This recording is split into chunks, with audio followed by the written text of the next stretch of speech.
Assalamualaikum warahmatullahi wabarakatuh. Waalaikumsalam warahmatullahi Alhamdulillahirabbil alamin. Asyhadu an la ilaha illallah wa asyhadu anna Muhammadan abduhu wa rasuluh. Kita jumpa lagi di acara Dibacain Berita melalui channel Ustadz Alfian Tanjung. Kita panggil nih Bung Kameramen, ayo beritanya apa nih? Baik Bung Alfian. Ini kebetulan Bung Alfian saya langsung dikirimi oleh tim dari FNN Bung Alfian, Forum News Network, terkait Ustadz Edi Mulyadi Bung Alfian.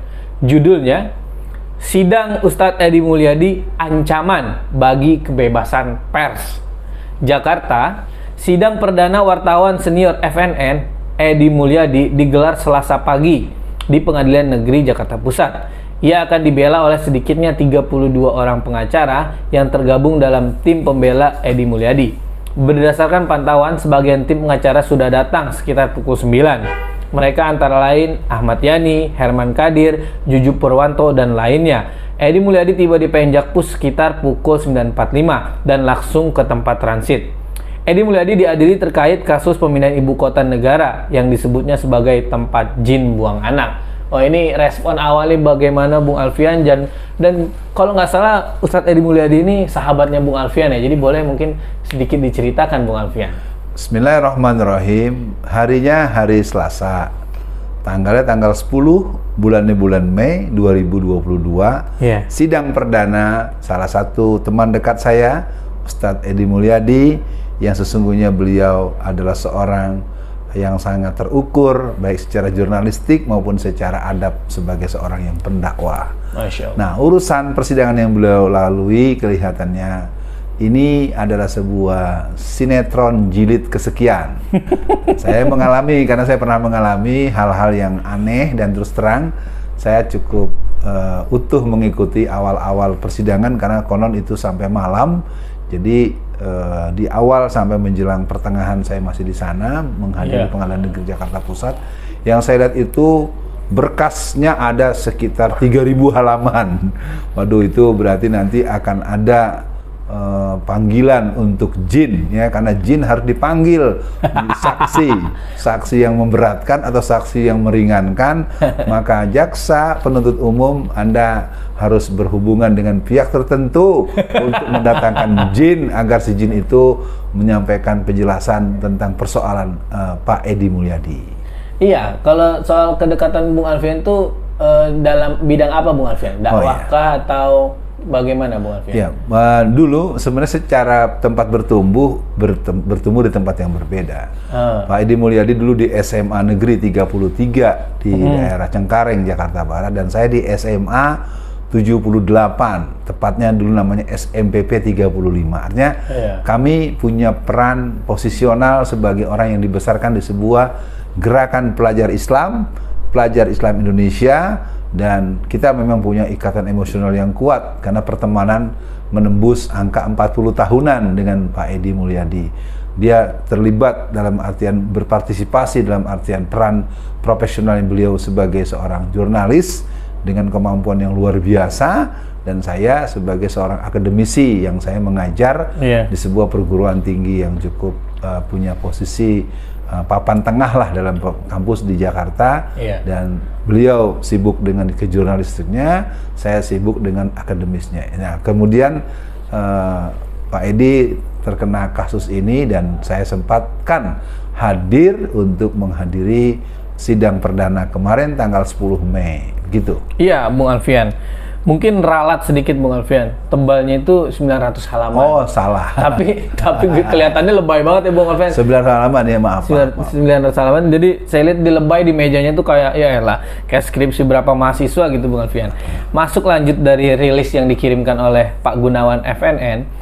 Namun menurut tim pengacara Edi Mulyadi, dalam surat dakwaan jaksa penuntut umum tidak hanya mempersoalkan tentang kritik Edi Mulyadi terhadap rencana pemindahan ibu kota negara ke Kalimantan Timur, tetapi juga membawa-bawa produk jurnalistik karya Edi Mulyadi yang lainnya di YouTube channel Bang Edi Channel.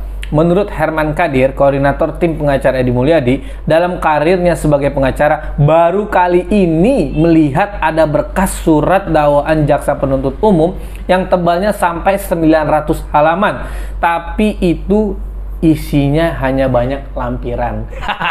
Bung Alfian, lanjut sedikit lagi. Isi surat dakwaan tersebut, kata tim pengacara Edi Mulyadi, mengancam kebebasan pers di Indonesia karena produk-produk jurnalistik lain yang ada di YouTube berpotensi untuk dikriminalisasi. Nah, tapi Bung Alfian, pertanyaan saya, apakah mungkin ada keterkaitannya karena waktu itu videonya Ustadz Edi Mulyadi yang langsung datang ke lokasi pembantaian kilometer 50 itu ditonton lebih dari 1 juta orang, Bung Alfian?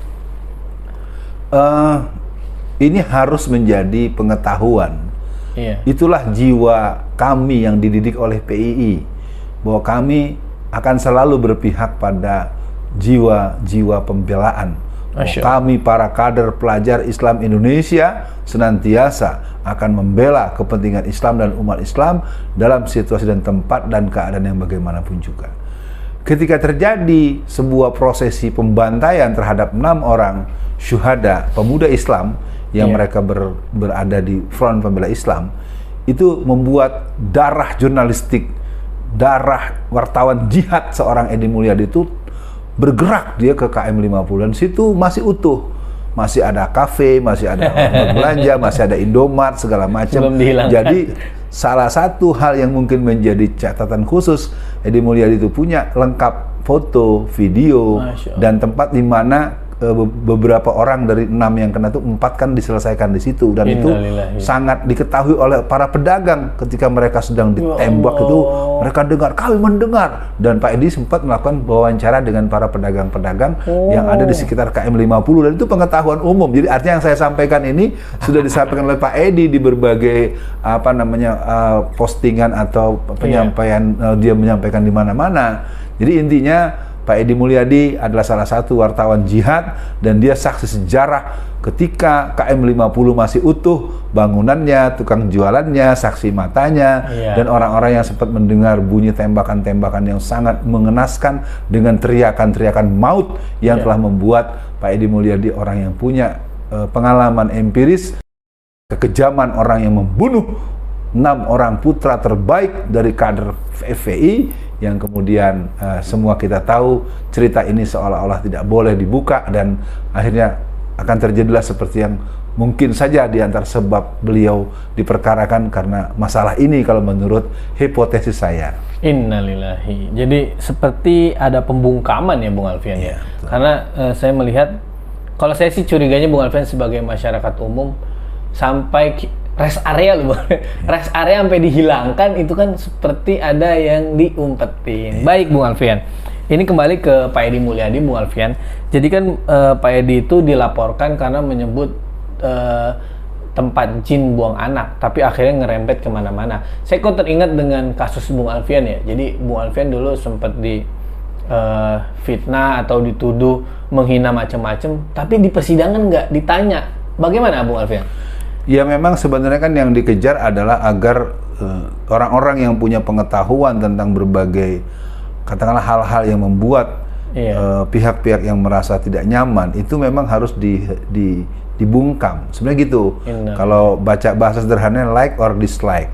Kalau bahasa Betawinya lu jangan ngomong terus loh. Nah, kira-kira gitu. Sebetulnya tidak dalam proses pelanggaran hukum yang bersifat pidana atau melanggar KUHAP yang ada, lebih bersifat aku tidak suka kamu, kalau aku nggak suka sama kamu, maka kamu bisa aku apakan saja. Jadi artinya betul yang terjadi pada Pak Edi Mulyadi menurut saya itu kan sebetulnya bisa dimediasi. Karena yang paling mengemukakan demonstrasi orang-orang suku Dayak. Mestinya kan justru apakah DPR atau pihak terkait harusnya memediasi untuk didudukan persoalan, selesai. Betul. Pak Edi kan berpendapat seperti itu bukan dalam bentuk apa, dia cuma sekedar ilustrasi di tanah Betawi, sama dengan dulu saya pindah ke Tangerang tahun 1979. Orang yang sudah beli rumah udah ACC akad segala macam nggak jadi balik. Alasannya apa? Gua nggak mau tinggal di Tangerang, tempat jin buang anak. Nah, kalimat itu juga dulu diperdengarkan karena biasa artinya aja. Tempatnya sepi, fasilitas public service-nya belum ada, segala macam. Jadi intinya Untuk Pak Edi Mulyadi, saya punya pesan khusus, semangat, sehat, dan jangan pernah gentar karena Anda bukan salah, tetapi Anda memang dipersalahkan karena Anda punya pengetahuan lain yang tidak diinginkan pihak tertentu, itu menjadi bagian daripada pembuka atas kezaliman, kekejaman, dan kesadisan. Begitu. Baik, Bung Alfian. Nah, Bung Alfian masuk dalam akhir di sesi bacaan berita kali ini, Bung Alfian. Apa nih semangat, doa, harapan Bung Alfian kepada Ustadz Edi Mulyadi dan keluarganya, Bung Alfian? Ya. Pak Edi Mulyadi, abang saya, karena beliau lebih tua sedikit dari saya. Bang Edi yang baik hati, yang saya cintai karena Allah. Bang Edi semangat, Bang Edi pejuang, Bang Edi wartawan jihad, Bang Edi sahabat saya, Bang Edi guru saya, Bang Edi seorang yang selalu membangunkan kami sejak 30-40 tahun dengan jam-jam menjelang sholat malam. Dia selalu mengirimkan pesan, ayo sholat malam, ayo sholat malam, ayo sholat malam. Jadi Bang Edi adalah seorang tokoh muda sebaya dengan saya, adalah tokoh pejuang yang harus terus tegar. Kepada pihak keluarga, banggalah punya Pak Edi Mulyadi. Kepada cucu-cucunya, banggalah punya kakek seperti Pak Edi Mulyadi. Kepada kader-kader PII, lihat ada Edi Mulyadi, juga ada Alfian Tanjung, dan ada yang lain-lain. Sekian dibacain berita. Kita punya mutiara perjuangan negeri ini, pengawal kesiapan untuk berkhabar dalam berita, dan seorang yang punya militansi karena iman Islam di dadanya. Selamat berjuang Pak Edi, sabar, dan kita doakan bebas murni dalam proses hukum yang berlaku. Sekian dibacain berita.